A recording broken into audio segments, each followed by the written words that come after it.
can't see the fight. Smoke and mirrors, they lead the way. Fooling hearts night after day. Welcome to the show, it's all pretend. The smiles, the lies, the perfect end. The world's a stage, they run the flow. You clap on cue down in the front row.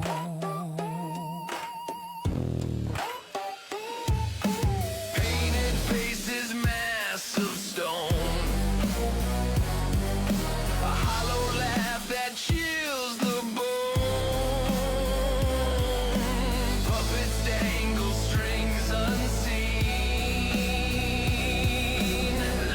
trick, a cruel machine.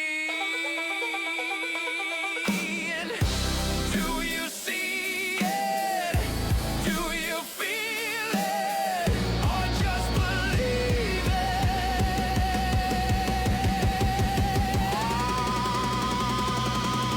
it? Welcome to the show, it's all pretend.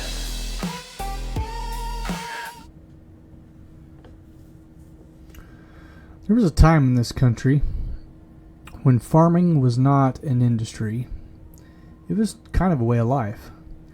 And you didn't lease your future from a corporation. And you didn't sign contracts to plant. And you didn't need permission to save your own seeds. What about today? Right? So today, the United States is losing farmers at a pace we haven't seen since the Great Depression. And most people that are not farmers, that do not live in rural areas, they have no idea why. Okay? Most of them don't even realize that this is taking place. And it isn't about drought, and it's not about farmers being lazy. And it's not because Americans don't want to farm anymore. Once again, it's about control. But what do these people control? Well, they control the seeds, they control the prices, and they have control of who gets to survive and who gets absorbed into this agricultural system. And so tonight we're asking a simple question with an uncomfortable answer. Are American farmers disappearing, or are they being engineered out? So this is Breaking the System. I think this is like episode 24, Seeds of Control, How America is Losing Its Farmers. So let's start with numbers, because this isn't something that's just like a feeling. This is something that we can measure. It's measurable. And between 2017 and 2022, the U.S. lost over 140,000 farms. That's roughly one farm disappearing every 30 minutes, day and night, for 5 years straight. America now has fewer than 2 million farms. That's the lowest number since record keeping began in the 1800s. And if that in itself is not a wake-up call, I don't know what is for people. But here's the detail most headlines skip. We're not producing less food, right? Especially in America. Like, we produce an abundance of food. And in fact, production is higher than ever. So how do you lose farmers while increasing output? And that's a good question. Well, you consolidate, you scale, and you replace people with systems. And those systems don't start at harvest. Where do they start? Well, they start with the seeds. So when did seeds stop belonging to farmers? Because I learned about this probably 7 to 10 years ago, and it was very, very interesting as to how this is happening. So farmers saved seeds, they replanted, they adopted crops to local soil and climate, and passed genetics down through generations. Seeds were a heritage, not a product, right? Because we think of, especially the old farming, it was generational, right? If your grandfather was a farmer, that meant that your dad was a farmer, and that meant that you would be a farmer, and then your son or daughter would also be a farmer, right? So it was heritage. Passing something on from generation to generation. It was not a product. Well, that changed extremely fast in the late 20th century. When genetically engineered crops entered the market, something unprecedented happened. Seeds became licensed software. And you didn't buy them, you rented them. And people are like, how the hell do you rent seeds? Well, today, most commercial corn, soy, and cotton seeds come with 3 different things. They come with a licensing agreement. They come with restrictions on saving the seeds, like what you can save and how much and when and for what purposes. And they come with legal penalties for replanting those seeds year after year. So farmers now sign contracts that say things like, you may use this seed once, you may not save it, you may be audited. Audited by who? Well, the government. Okay. And the seed controlling companies, which we're going to talk about here shortly. But this is the moment farming quietly shifted from independence to dependency. So farmers were no longer independent because certain people and our government and corporations made the farmer dependent on them because they could only get the seeds to be planted year after year from these particular people or these particular corporations. Okay? And there's not a lot of people that know that. Like, you can't just get a bag of corn seed and go plant it. Like, you can't. It has to be approved. It has to go through particular channels. Okay? And so the big 4, let's name some names.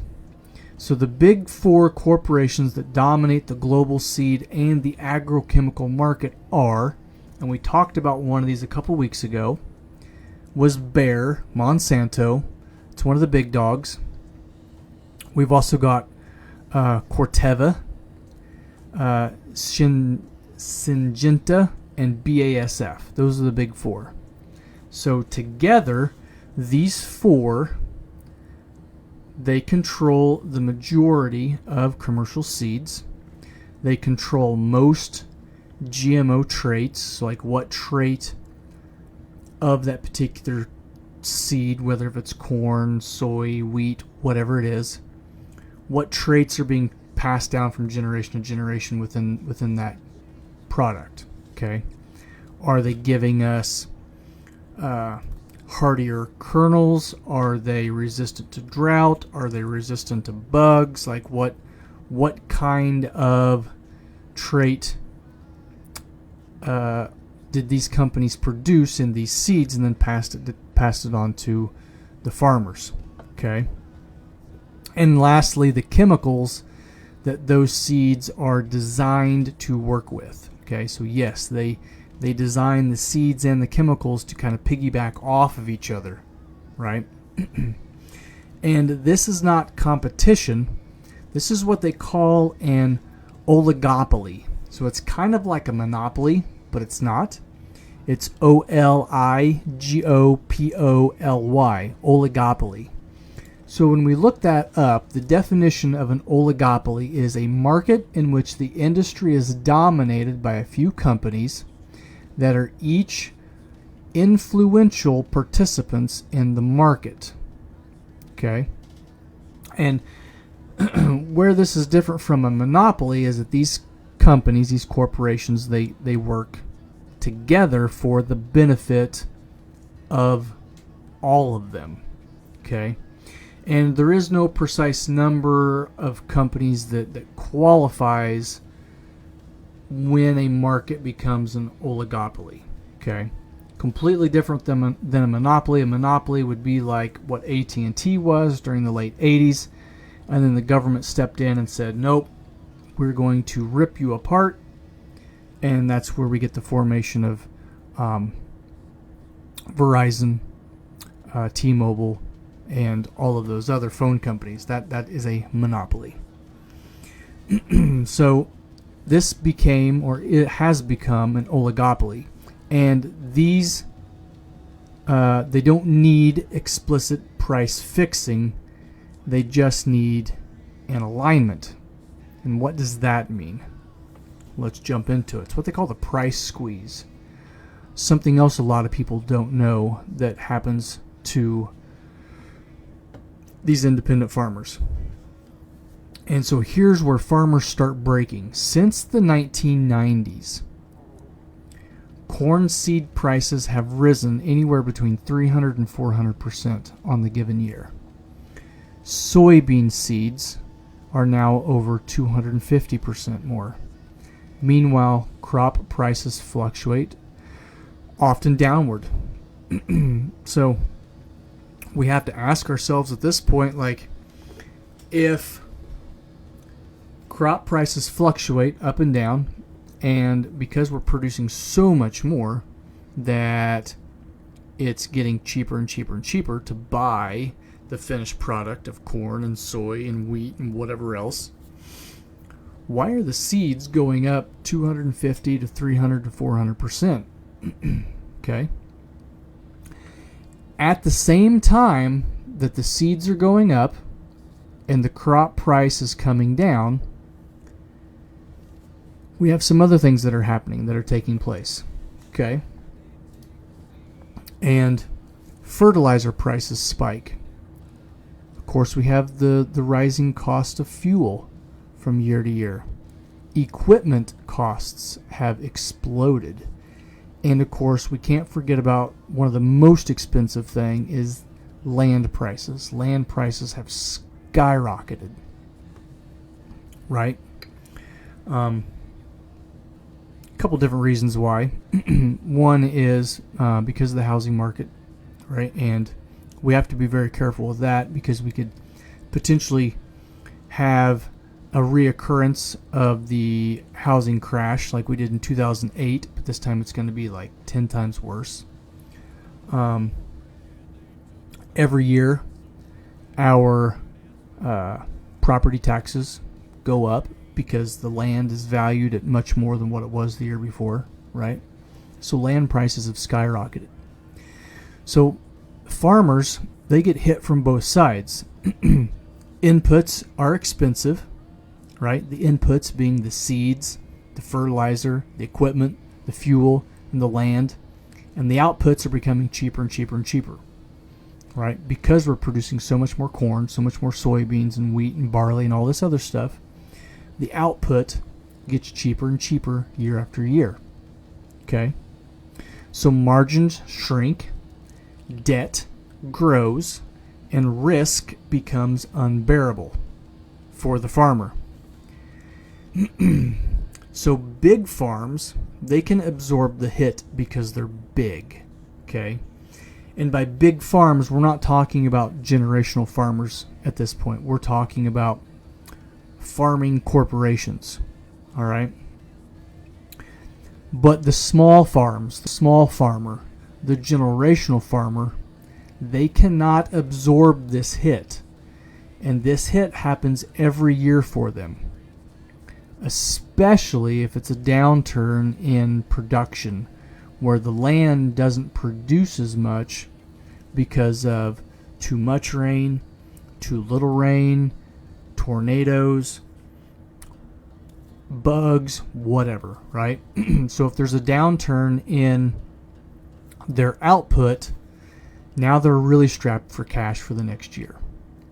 And this is not inefficiency, this is just basic math, right? This is math 101.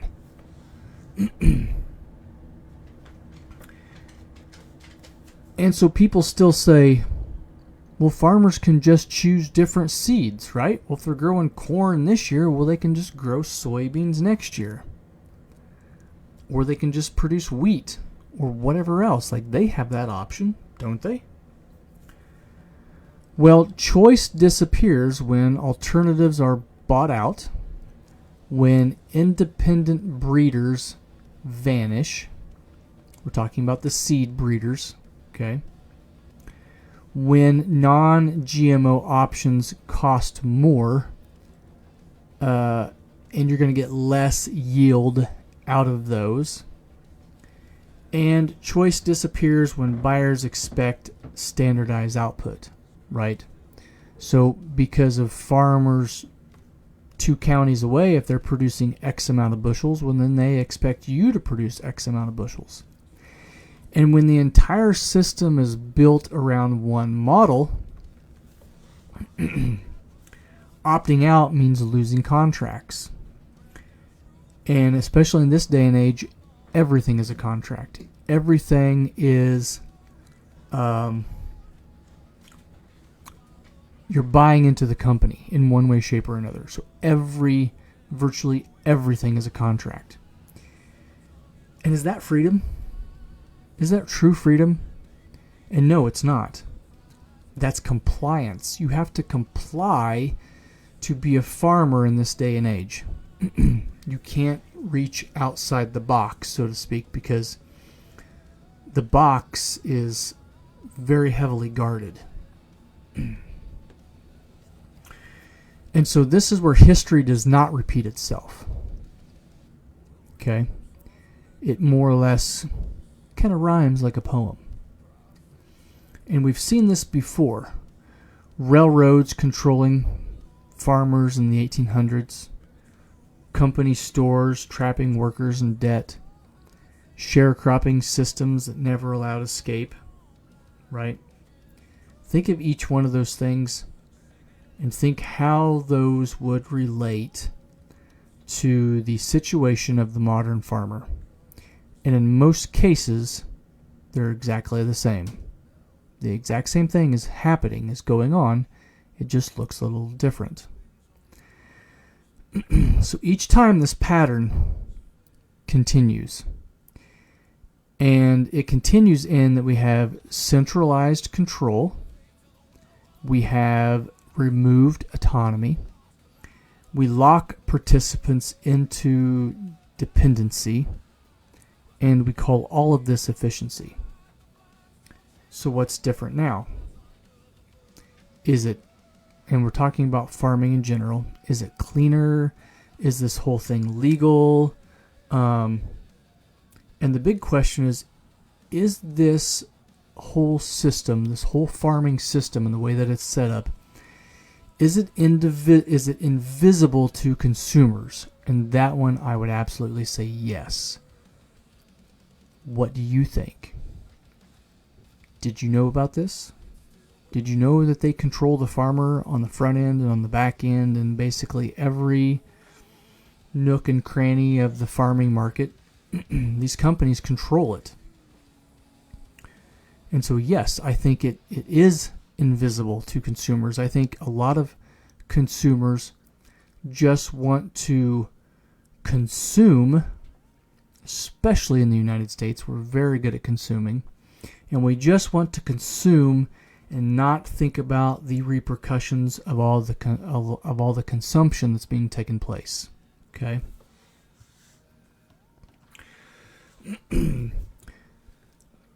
So our next question would be, why is the next generation walking away? And we're talking about the next generation of farming. As young people, if you ask them, hey, do you want to be a farmer? A lot of them are going to say no. No, no, no, no.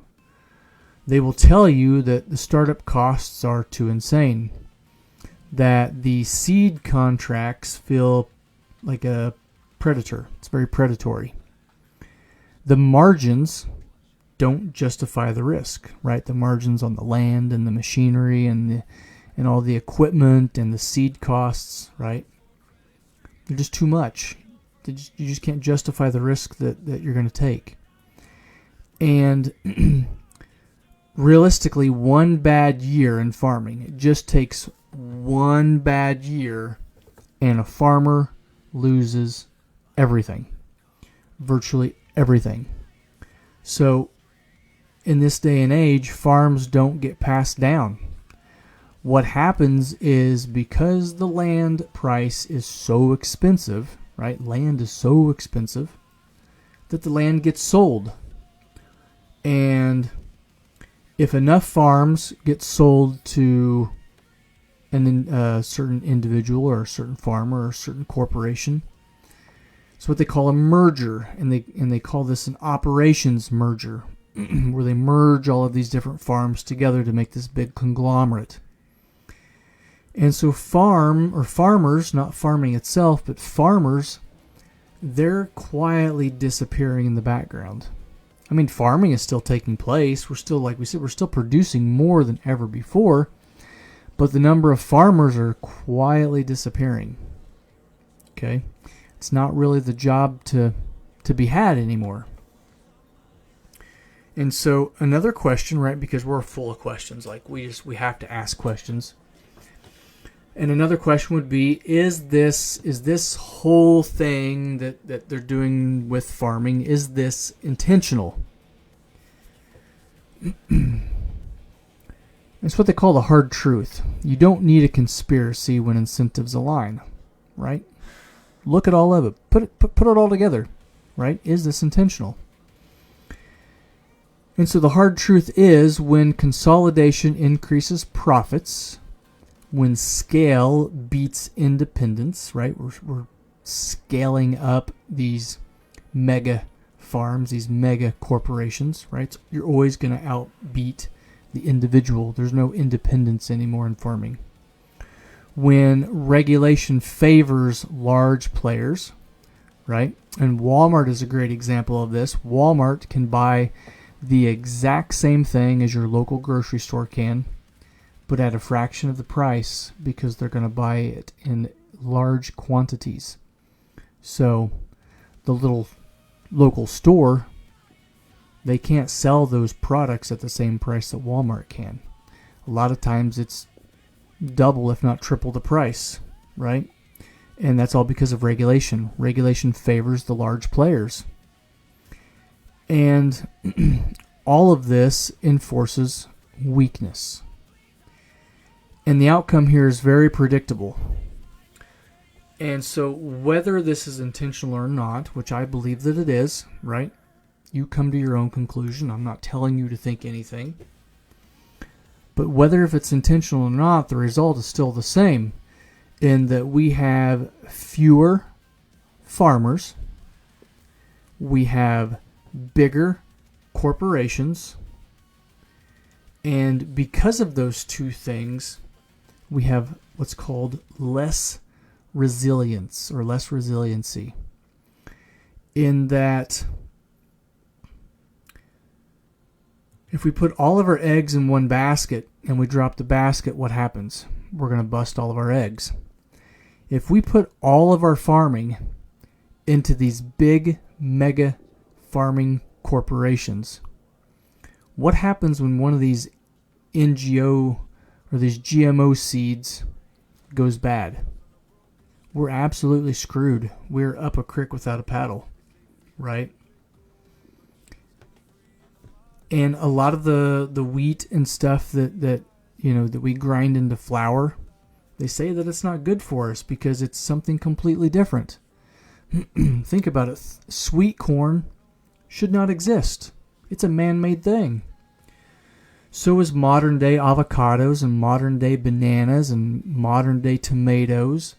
Most of the food that we consume is the product of a GMO. right? And I'm not saying that those are bad. I'm just saying what happens when mankind screws with nature so much that nature pushes back. And then we stop getting the yields. Farms stop growing. We don't get as many bushels of wheat or corn or soy or barley, right? And when that happens, we have what's called less resilience, less resiliency, okay? And so what's lost when farmers, the little farmers, what happens when they disappear? Well, we lose out on nostalgia. And it becomes about food security, autonomy, and who controls the most basic human needs. Who are these corporations? Who runs them? Right? We should ask that question. It's the same thing with AI.